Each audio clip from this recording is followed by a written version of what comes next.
그러나 이제는 나보다 젊은 자들이 나를 비웃는구나. 그들의 아비들은 내가 보기에 내 양떼를 지키는 개 중에도 둘만하지 못한 자들이니라. 그들의 기력이 쇠잔하였으니 그들의 손의 힘이 내게 무슨 소용이 있으랴. 그들은 곧 궁핍과 기근으로 인하여 파리하며 캄캄하고 메마른 땅에서 마른 흙을 씹으며 떨기나무 가운데에서 짠 나무를 꺾으며 대쌀이 뿌리로 먹을 거리를 삼느니라. 무리가 그들에게 소리를 지르므로 도둑같이 사람들 가운데에서 쫓겨나서 침침한 골짜기와 흙구덩이와 바위 굴에서 살며 떨기나무 가운데에서 부르짖으며 가시나무 아래에 모여 있느니라. 그들은 본래 미련한 자의 자식이요 이름 없는 자들의 자식으로서 고토에서 쫓겨난 자들이니라. 이제는 그들이 나를 노래로 조롱하며 내가 그들의 놀림거리가 되었으며 그들이 나를 미워하여 멀리하고 서슴지 않고 내 얼굴에 침을 뱉는도다. 이는 하나님이 내 활시위를 늘어지게 하시고 나를 곤고하게 하심으로 무리가 내 앞에서 굴레를 벗었음이니라.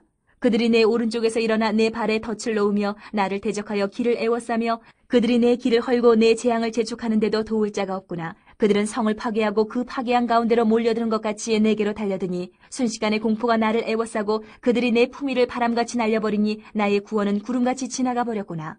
오늘 우리는 30장 말씀 읽었습니다. 욥기 30장 전반부 말씀을 읽었는데요. 우리 어제 그런 말씀을 나눴죠. 이 30장 말씀 29장과 연결되는 내용이다 그랬어요.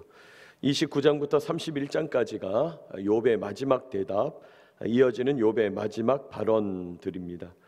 여러분 29장에서 욥은 어떤 이야기 했습니까? 자신의 좋았던 시절, 하나님과 아름다운 관계를 맺으면서 연결되었던 시절을 회상하면서 탄식하는 거죠. 그때는 좋았다는 거죠. 욥의 과거를 생각해 볼 때 욥이 고백하기를 하나님과의 관계가 이웃과의 관계와 연결되어 있었다 그랬습니다. 욥의 삶이 그랬다는 거죠. 하나님께 풍성한 은혜를 받아서 이웃들에게 흘려보내고 하나님과 친밀한 교제를 나누어서 이웃들에게 칭찬 듣고 인정받는 삶을 살았다. 그런 고백이죠. 29장에 그런 내용을 쭉 하고 있죠. 또 나는 주님께만 집중하겠다. 다른 모든 것은 하나님이 책임지신다. 그런 태도를 가지고 욥이 살았었다는 것입니다. 회상했습니다. 또 욥이 자기 의가 아니라 하나님의 의를 행함으로 진정한 존경을 받았다 고백해요. 진정한 존경을 받는 삶은 내 기준, 내 생각대로 행해서 되는 것이 아니라 나의 의로는 이룰 수가 없다. 진정한 존경은 이 모든 것에서 선을 이루시고 합당하게 행하시는 하나님의 기준, 하나님의 생각으로 행할 때, 하나님의 의로 행할 때 가능하다. 이제 그런 얘기를 앞에서 길게 했습니다. 자, 이런 내용으로 과거를 회상했었는데 오늘 30장 1절 보니까 그러나 이제는 이렇게 시작하죠. 그러나 이제는 과거의 이웃과 풍성한 삶, 존경받는 삶을 살았는데 그러나 이제는 그렇지 못하다는 거예요. 과거를 생각할 때 지금 당하는 어려움이 더 가혹하고 과거를 생각할 때 지금 당하는 어려움이 너무나 놀랍고 생생하다는 것입니다. 29장에서 말하는 옛날에는 너무 좋았는데 30장 지금은 너무 고통스럽다 대비하여서 표현하는 것입니다. 욥의 고통이 더 극명하게 표현되고 있어요. 자, 그렇다면 과거와 비교했을 때 지금 욥의 고통은 어떻게 나타나는가? 지금 욥은 어떤 것을 고통해야 하는가? 오늘 말씀을 묵상하고 주님 주시는 마음 얻기를 원합니다. 첫째로 욥은요, 이유를 알 수 없는 고난 때문에 고통합니다. 이유를 알 수 없는 고난 때문에 고통한다. 무슨 말입니까? 앞서서 욥이 하나님과의 관계와 이웃과의 관계가 연결되어 있다 그랬잖아요. 하나님 나와 함께 하시니까 이웃들도 나와 함께 하면서 좋은 관계, 아름다운 관계를 맺었다는 거죠. 자, 그런데 오늘 본문을 보니까 욥이 자기 주변에 있는 이웃들, 자기를 존경했던 사람들이 바뀌었다는 거예요. 마음도 바뀌었고 자기 주변에 있는 사람들의 종류도 바뀌었다는 거예요. 오늘 말씀 2절 보시면 그러나 이제는 나보다 젊은 자들이 나를 비웃는구나. 그들의 아비들은 내가 보기에 내 양떼를 지키는 개 중에도 둘만하지 못한 자들이었다. 이전에는 내 근처에도 오지 못하는 자들이었다. 내 주변에 그렇게 좋은 이웃들은 다 어디에 갔는가? 욥이 그렇게 탄식하는 거죠. 오히려 이제는 욥을 욕하고 욥을 조롱하는 자들이 주변에 있는 거예요. 그리고 그들이 어리석고 악하다 지적하고 있는 것이죠. 그러니까 욥은 지금 이렇게 고통하는 거죠. 이런 이웃들의 변심, 이런 이웃들의 변화, 하나님과의 관계에서 오는 것일 텐데 이웃들이 바뀌는 걸 보니까 하나님 나에게 뭔가 지금 고통을 주시는 건 맞는데 왜 이런 고통을 주시는지 이유를 알 수 없다는 거죠. 이유를 알 수 없는 고난, 이것이 욥이 고통하는 이유죠. 해석되지 않는 재앙, 하나님 앞에서 욥이 고통하는 겁니다. 이웃들과 이렇게 관계가 틀어졌다면 이건 뭔가 하나님과의 관계도 막힌 것 같다. 지금 욥은 그렇게 생각하는 겁니다. 하나님이 왜 갑자기 침묵하시지? 하나님이 왜 갑자기 나와 관계를 끊어버리셨지? 그 이유를 몰라서 지금 힘들어하는 것이죠. 욥은 과거에 존경받는 사람이었는데 이제는 조롱받는 사람이 되었다. 1절에 젊은 자들이 나를 비웃는구나, 조롱받는 자가 되어버렸다 이야기합니다. 2절도 보니까 그들의 기력이 쇠잔하였으니, 무슨 말이에요? 그들은 힘도 없는 자들이에요. 아니, 자기도 힘도 없고 아무런 능력도 없는 자들인데 그들이 나에게 욕을 한다. 손에 힘이 없어서 아무 쓸모가 없는 자들이다. 3절, 지금 욥을 비난하는 그들은 궁핍과 기근으로 인하여 파리하며, 여기 궁핍과 기근, 가난과 굶주림으로 인해서 파리하다, 몰골이 흉하다, 그런 뜻이죠. 메마른 땅에서 마른 흙을 씹는다. 이 메마른 땅에서 마른 흙을 씹는다, 이 말은 풀뿌리나 씹고 있다. 풀뿌리를 먹으면서 그냥 흙이 입에 들어가고 있다, 그 얘기죠. 4절, 떨기나무 가운데에서, 덤불 속에서 짠 나물, 다른 말로는 쓴 나무를 캐서 먹고 대쌀이 뿌리로 먹을 거리를 삼다. 먹을 게 없어서 대쌀이 뿌리를 캐서 먹고 있다.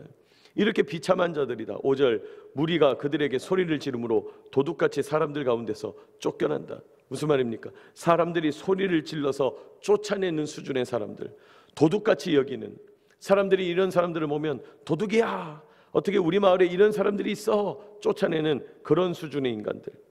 6절 보면 침침한 골짜기, 흙구덩이, 바위굴에서 산다. 동굴, 어두운 골짜기에서 사는 자들이고, 7절, 떨기나무 가운데서 부르짖으며 덤불 속에서 웅크리는 자들이고, 가시나무 아래에 모여서 사는 자들, 그 정도로 비참한 자들. 8절, 그들은 본래 미련한 자의 자식이요 이름 없는 자들의 자식으로서 고토에서 쫓겨났다. 무슨 말입니까? 근본도 없는 사람들이다, 이 말이에요. 이름도 없는 자들의 자식이다. 자기 고향에서 쫓겨나서 자기의 근본도 없이 무엇이 자기의 근거인지 알지 못하는 그들이다. 그런 정도의 수준이다. 아니, 놀라운 것은 이런 정도의 수준의 사람인데 욥을 비난하고 조롱하는 거예요. 그러니까 욥이 너무 답답한 거죠. 도대체 이 정도 수준의 사람들이 욥을 비난하고 조롱하는데 욥이 답답하다. 그러면 하나님이 왜 이렇게 터무니없는 이런 사람들의 비난과 조롱을 받게 하시는가? 이웃과 하나님과의 관계가 연결돼 있다고 그러지 않았냐? 이런 것을 생각하니까 욥이 답답한 거예요. 해석이 안 되니까 고통스러운 거예요. 사랑하는 여러분, 하나님 앞에서 참된 해석을 구하는 저와 여러분 되시길 축복합니다. 하나님 앞에서 우리는 해석을 구하는 것이죠. 여러분, 신앙이 가지고 있는 좋은 장점 중에 하나는 해석을 제공한다는 거예요. 왜 이런 일이 일어나는가? 오늘 내 삶을 어떻게 바라볼 것인가? 지금 욥은요, 해석이 되지 않으니까 고통하는 거예요. 이웃과의 관계가 막힌 것 같은데, 이웃과의 관계가 막히고 이런 사람들에게 비난을 받으니 하나님과의 관계도 막힌 것 같은데, 이게 고통이었다는 거예요. 이게 고통이었다. 해석이 안 되는 것이죠. 사랑하는 여러분, 오늘 욥이 고통하는 것을 우리가 교훈으로 삼을 때 우리는 하나님 앞에서 해석을 구하는 것이죠. 우리에게 해석을 주시는 하나님을 의지하는 저와 여러분 되시기를 축복합니다. 왜 나에게 이런 일이 오늘 일어나는 것인가? 왜 나는 지금 이런 형편과 처지 가운데 있는 것인가? 하나님의 해석을 구해야 된다는 거예요. 하나님의 관점으로 내 삶을 점검하면서 우리 주님이 주시는 해석을 바라보게 되는 저와 여러분 되시기를 축복합니다. 적어도 오늘 여러분 욥의 고통을 통해서 우리는 어떻게 해석하게 됩니까? 그래도 우리는 욥만큼은 아닌 것이죠. 우리는 욥만큼 고통을 당하는 것은 아닌 것이죠. 그래도 우리는 하나님 안에서 이웃들과 화평을 누리고 있고, 그래도 우리는 하나님의 뜻을 해석하지 못하여 이 정도 고통을 겪고 있지 않다는 것이죠. 여러분, 욥의 고통이 나한테는 없고 욥이 모르는 그 해석 나는 알고 있다면 그건 감사할 일이고 찬송할 일이죠. 하나님의 해석을 구하며 나아가는 저와 여러분 되시기를 축복합니다. 여러분, 하나님의 해석을 구한다는 것은 하나님 지금 이 상황을 어떻게 보시는가? 하나님이 보시는 이 상황 나도 그대로 인지하겠다, 인식하겠다, 그런 고백이 되는 것이죠. 여러분, 하나님의 해석을 구하는 것, 하나님과 우리가 온전한 관계를 맺어갈 때 매우 중요한 일입니다. 두 번째로 오늘 욥은요, 자신의 처지를 고백하면서 고통합니다. 자기 처지를 고백하면서 고통해요. 무슨 말이에요? 하나하나 자기가 겪고 있는 현실을 그대로 읊조리면서 고통하고 있는 거예요. 자신이 처해 있는 현실, 지금 자기가 당하는 조롱과 비난, 그걸 하나하나 읊조리면서 고통합니다. 9절 보니까요, 이제는 그들이 나를 노래로 조롱하며 내가 그들의 놀림거리가 되었으며, 이 정도 수준의 사람들에게 조롱받고 놀림받고 있다. 10절, 그들이 나를 미워하여 멀리하고 서슴지 않고 내 얼굴에 침을 뱉는다. 저 어리석고 악한 비참한 근본도 없는 인생들이 오히려 욥을 미워하고 오히려 욥에게 침을 뱉는, 멸시하는 수준이 됐다. 지금 욥이 생각하기를 나는 저런 사람들에게 멸시받을 사람이 아닌데 이런 일이 벌어지니까 욥이 도대체 이해가 안 되는 거죠. 왜 이런 일이 일어나는가? 여러분, 이런 일이 일어나는데 고통하고 힘들다 이렇게만 표현한 게 아니라 자세하게 그 고통받는 상황을 표현하는 겁니다. 11절, 이는 하나님이 내 활시위를 늘어지게 하시고 나를 곤고하게 하심으로 무리가 내 앞에서 굴레를 벗었음이니라. 하나님이 내 활시위를 늘어나게 하시고, 무슨 말이에요? 하나님이 나를 무기력하게 하신다. 여러분, 활시위가 늘어나면 활이 풀어져 버리죠. 하나님이 나를 무기력하게 하신다. 더 이상은 이 활이 팽팽하지 않아서 활살이 나가지가 않는다. 나를 무기력하게 하신다. 하나님이 나를 그렇게 무기력하시는 반면에 반대로 나를 비난하는 무리는 어떤가? 11절 끝에 무리가 내 앞에서 굴레를 벗었다. 여러분, 굴레를 벗었다는 것은 곱비 풀린 망아지처럼 날뛰어 다닌다, 이런 뜻이죠. 아니, 나는 힘이 없고 나는 무기력한데 왜 저 악한 이들, 멸시받을 이들은 생기가 넘치는가? 왜 망아지처럼 이리 뛰고 저리 뛰는가? 이유를 모르겠다는 거예요. 12절, 그들이 내 오른쪽에서 일어나 내 발에 덫을 넣고, 그들이 내가 가는 길에 함정을 만들어서 나를 파멸시키려고 한다. 또 나를 대적하여 길을 애워싸며, 여러분이 애워싼다, 포위망을 좁혀온다, 쫓기는 듯한 마음이 든다는 거죠. 무슨 말이에요? 저들의 공격이 매우 계획적이고 의도적이고 잘 준비된 공격 같다는 거예요. 13절, 그들이 내 길을 헐고 내 재앙을 재촉하는데도 도울 자가 없구나. 저들이 내 길을 무너뜨리고 나를 파멸하려고 재앙을 서두르는데도 나를 돕는 이가 없다. 여러분, 원래 누가 도우셔야 돼요? 하나님이 도우셔야 되는데 이제는 하나님의 도우심 나에게 없는 것 같다, 고통하고 있는 거죠. 14절, 그들은 성을 파괴하고 그 파괴한 가운데로 몰려드는 것 같이 내게로 달려든다. 여러분, 이런 장면은 흡사 어떤 장면이냐면, 나는 성 안에서 방어를 하고 있는데 밖에서 공격하는 사람들이 드디어 성을 무너뜨리고 막 물밀듯이 공격군들이 쏟아져 들어오는 것 같은 그 정도의 공포, 성벽을 뚫고 공격하는 적군이 성난 파도처럼 나에게 몰려드는 것 같은, 적에게 성이 함락되는 것 같은 그런 공포. 15절 공포를 얘기하죠. 순식간에 공포가 나를 에워싸고, 이런 공포에 내가 막 정신을 못 차리겠고, 나의 품위는 바람같이 날려버리고, 나의 체면, 나의 명예, 나의 위엄, 이런 것은 간 곳이 없고, 나의 구원은 구름같이 지나가 버렸구나. 내가 구원받을 거라는 희망조차도 사라져 버렸다. 욥이 자세하게 고통해요. 근데 여러분, 참 이 욥기를 읽으면서 너무 신기한 것은 욥이 어떻게 자신이 겪고 있는 고통을 이렇게까지 솔직하게 표현하는가. 아니, 고통당하는 사람이 이렇게 자세하게 자기 고통을 표현하는 게 가능한가? 어떤 사람들은 아니, 이 욥기의 이런 표현들을 볼 때 이건 그냥 후대에 기록한 거다, 이렇게 자세하게 고난받는 사람이 이거 기록할 수가 없다, 이렇게 주장하는 사람도 있는데, 문제는 뭡니까? 자기가 겪은 고통이 아니라면 이렇게 자세하게 표현할 수가 없어요. 이게 지금 욥이 깊은 묵상 가운데, 깊은 고민 가운데 나오는 표현들이죠. 이유를 알 수 없는 고난으로 욥이 아파한다는 거예요. 여러분, 오늘 우리가 욥의 표현을 읽으면서 야, 욥의 고통이 정말 이 정도였구나. 심지어 우리가 이 내용을 읽으면 욥의 고통이 우리에게도 생생하게 나타날 것 같은, 우리가 이런 고통 앞에서 우리는 과연 어떻게 행할 수 있을까?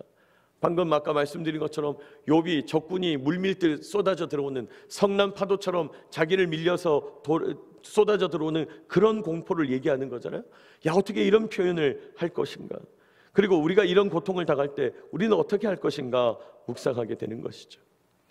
여러분, 놀라운 것은 욥이 이런 고통을 당할 때에도 이 말씀 가운데 하나님을 원망하거나 이웃을 저주하거나 그렇게 자기 자신을 저주하면서 망가지는 모습이 나오지 않는다는 거예요. 여러분, 욥은 지금 이유를 알 수 없는 고난 앞에서 하나님께서 나에게 아무 말씀도 하지 않는 것 같은데도 하나님을 바라보면서 이 이야기를 하고 있는 거예요. 하나님, 왜 나를 이렇게 무기력하게 합니까? 말은 그렇게 하지만은 그러나 지금 하나님을 향해 있다는 것이죠. 여러분, 욥이 이것이 대단한 것이죠. 여러분, 우리는 과연 욥과 같이 이 고통을 견딜 수 있는 것인가?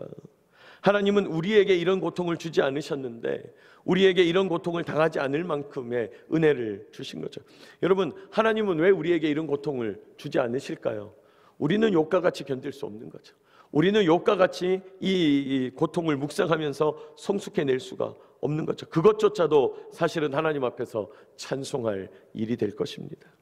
여러분, 오늘 욥이 하나님을 원망하지 않았다, 이웃을 저주하지 않았다, 자기 자신을 망가뜨리지 않았다, 이런 것을 바라볼 때 우리가 욥 앞에 욥과 같은 그런 고통을 당할 때 하나님을 바라볼 수 있는가 묵상하게 되는 저와 여러분 되시기를 축복합니다.